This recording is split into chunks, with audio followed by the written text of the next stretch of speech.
Moi, j'interdis, avec tout le respect que je dois au pasteur Marcelo, je vous interdis d'enterrer la sœur Blanche sans avoir appelé tous les hommes de Dieu en qui vous faites confiance. Par la grâce de Dieu et avec toute humilité. Dieu a déjà utilisé ma voix. Il a déjà utilisé mes mains pour ressusciter un mort. Chers amis, j'espère que vous allez bien. J'espère que tout le monde se porte super bien. Voilà un pasteur qui se propose de ressusciter Maman Blanche, la femme du pasteur Marcelo Tunazi, décédé il y a quelques heures.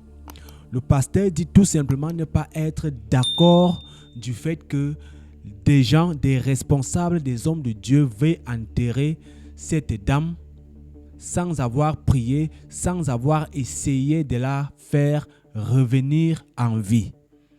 Alors, il est très remonté. Je vous laisse écouter la vidéo et surtout, laissez-moi vos avis en commentaire et dites-moi ce que vous pensez de tout cela. Est-ce possible sur cette terre des hommes vivants que nous sommes qu'un homme de Dieu puisse ressusciter un mort? Écoutez et puis on se retrouve. Je suis très en colère. Je suis très en colère. Je n'arrive pas à le croire. Vous savez ce qui m'énerve le plus? Ce qui m'énerve le plus, c'est la réaction des fameux hommes de Dieu. Ceux-là qui font conférence après conférence pour parler de la puissance, de la démonstration, du Dieu de la résurrection.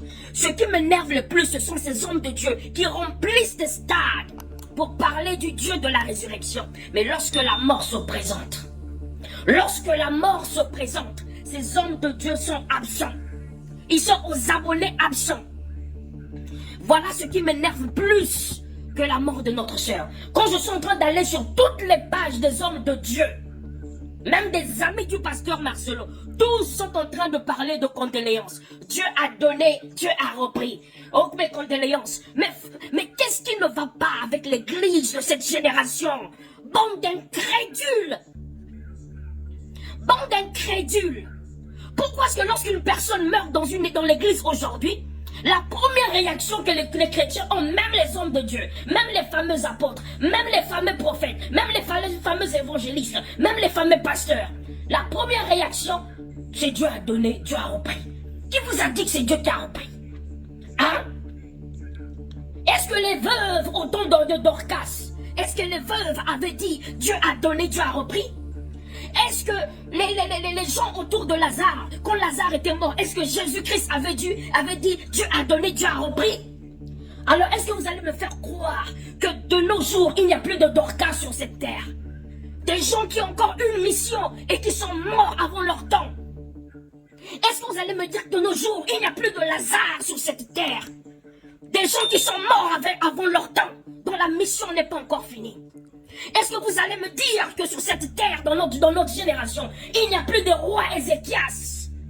Ces rois à qui on annonce la mort par Dieu lui-même, mais qui sont capables de se mettre à genoux et de dire à l'Éternel, souviens-toi des œuvres que j'ai eu à faire pour toi, Éternel. Et l'Éternel a changé sa décision, il a demandé à son prophète de repartir et dire au roi Ézéchias que l'Éternel n'annule pas seulement ta mort, mais il ajoute 15 ans sur ta vie. Il est où ce Dieu-là? Le Dieu de 2 Rois 20, le Dieu du roi Ézéchias. Il est où le roi de Acte 9, le Dieu de Dorcas, le Dieu de l'apôtre Pierre? Les chrétiens sont devenus des incrédules. Lorsque les gens n'ont pas des offrandes à donner, lorsque les gens sont incapables de payer des dîmes ou répondre à un appel de fonds, vous ne leur dites jamais. Pourquoi vous ne dites jamais c'est la souveraineté de Dieu? Comme vous le dites pour la sœur Blanche, comme vous le dites pour bien d'autres personnes qui meurent sûrement avant leur temps. Pourquoi vous ne consultez pas Dieu, vous ces prophètes-là, qui prophétisaient sur les couleurs des caleçons, les couleurs des draps dans les chambres des gens, vous n'êtes pas incapable de consulter Dieu concernant sa volonté par rapport à la sœur Blanche? Finalement, quel est cet esprit-là que vous utilisez pour prophétiser? C'est l'esprit de Python. C'est l'esprit de Python. Pourquoi est-ce que lorsque les gens ne sont pas capables de donner des dîmes et des offrandes, pourquoi vous ne dites pas aussi, c'est la souveraineté de Dieu, peut-être c'est la volonté de Dieu, mais vous trouvez toujours des versets pour pousser ces gens à donner. Alors pourquoi vous ne trouvez pas des versets pour prier pour la résurrection de ces personnes-là? Tout le monde, si vous demandez à tout le monde, ils vous diront que nous pensons au fond de nous que cette sœur a encore beaucoup à donner à l'église. Moi, j'interdis, avec tout le respect que je dois au pasteur Marcelo, je vous interdis d'enterrer la sœur Blanche sans avoir appelé tous les hommes de Dieu en qui vous faites confiance. Tous les hommes de Dieu que vous considérez comme vrais. Enfermez-vous dans la chambre et nous allons prier avec vous. Enfermez-vous dans la chambre pour demander à Dieu de la ressusciter. Sinon Dieu va parler pour dire que c'était la fin de la vie de ma servante sur terre, comme il est écrit dans Ésaïe 57.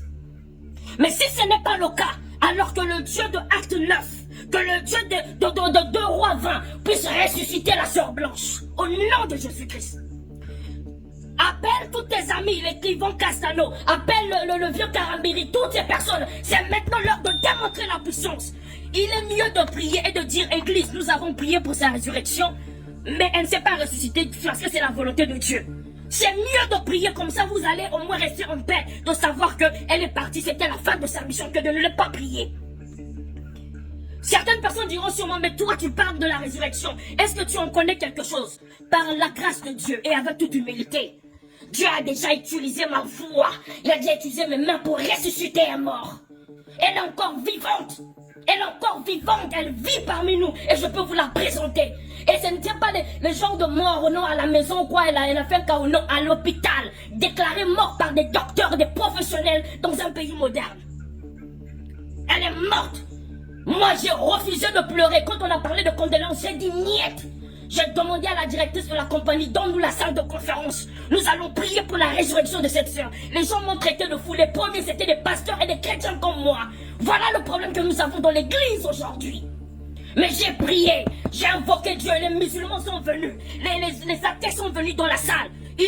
Certains se moquaient de moi quand je priais. On a commencé à élever nos voix avec les chrétiens qui ont la foi. Après quelques minutes, on a reçu l'appel. Son mari criait au téléphone en me disant, Jurôme, Roselyne est ressuscitée.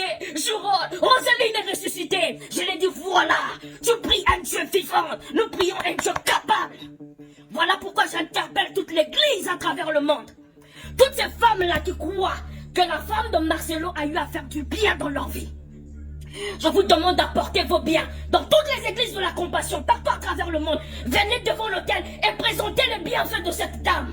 Et présentez la puissance du sang de l'agneau. Dites que Seigneur, on a encore besoin d'elle comme Dorcas. On a encore besoin d'elle comme Dorcas. On a encore besoin d'elle comme Lazare. Et Dieu va parler et elle sera ressuscitée. Car moi, je crois en un Dieu vivant. Je n'ai pas donné ma vie à un Dieu mort. Je parle par expérience car j'ai vu ce Dieu ressusciter un mort avec mes mains. Je l'ai vu guérir des malades. Je l'ai vu guérir des gens des maladies chroniques. Notre Dieu est capable. J'interdis l'église d'enterrer cette femme sans prier pour demander la résurrection de la sœur Blanche. Si Dieu ne répond pas à nos prières, alors là, nous allons comprendre que c'est la volonté de Dieu selon Ésaïe 57, où Dieu dit que deux fois, je prends des hommes bons, je prends mes enfants, des hommes justes, pour leur protéger d'un malheur qui va arriver dans le futur. Mais si ce n'est pas le cas, alors le Dieu d'Acte 9, 36, le Dieu d'Acte 9, 36, le Dieu de Dorcas, va la ressusciter au nom de Jésus-Christ. À vous l'antenne, à vous le studio. Vous pensez que c'est possible sur cette terre de vivants qu'un homme, prophète, dit-il, puisse ressusciter un être vivant? Dites-le nous en commentaire. Partagez-nous des expériences si vous avez déjà vécu cela. Pensez-vous que cet homme qui parle soit vraiment dans cette capacité de ressusciter Maman Blanche? Ou alors, devrait-il tout simplement laisser son frère et pasteur Marcelo tout simplement enterrer sa moitié, celle-là qui a été sa femme pendant plus de 18 ans?